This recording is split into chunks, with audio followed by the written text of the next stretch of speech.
સાબરકાંઠા અને અરવલ્લી જિલ્લાની નગરપાલિકાઓની યોજાઈ સંકલન સમિતિની બેઠક રાજ્યમાં નગરપાલિકાઓની વિવિધ વિકાસલક્ષી બાબતોને ધ્યાનમાં લઈને સરકાર દ્વારા ફાળવવામાં આવનાર ગ્રાન્ટ અથવા બીજા વિકાસલક્ષી કામો માટે બાબતોને લઈને સંકલન સમિતિની બેઠક યોજવામાં આવી રહી છે, જેને લઈને વિવિધ સમસ્યાઓની પણ ચર્ચા વિચારણા કરી યોગ્ય નિકાલ લાવી શકાય.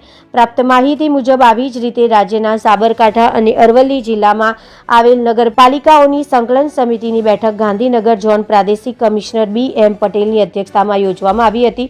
આ સંકલન સમિતિમાં સાબરકાંઠા અરવલ્લી જિલ્લા સાંસદ શોભનાબેન બારિયા, હિંમતનગરના સ્થાનિક ધારાસભ્ય વીડી ઝાલા, નગરપાલિકા પ્રમુખ અને ચીફ ઓફિસર સહિત અન્ય નગરપાલિકાના ઉચ્ચ અધિકારીઓની ઉપસ્થિતિમાં આ બેઠક યોજવામાં આવી હતી, જેમાં શહેરી વિસ્તારની અનેક વિવિધ સમસ્યાઓનો નિકાલ તેમજ વિકાસલક્ષી કામો કરવા માટેની ચર્ચા વિચારણા કરવામાં આવી હતી. આ બેઠક જિલ્લાના મુખ્ય મથક હિંમતનગર ખાતે જલ ભવન કોન્ફરન્સ હોલમાં યોજવામાં આવી હતી, જેને શાંતિપૂર્ણ રીતે સંપન્ન કરવામાં આવી હતી. રિપોર્ટર જનક જાદવ, BN ન્યૂઝ ગુજરાતી, સાબરકાંઠા.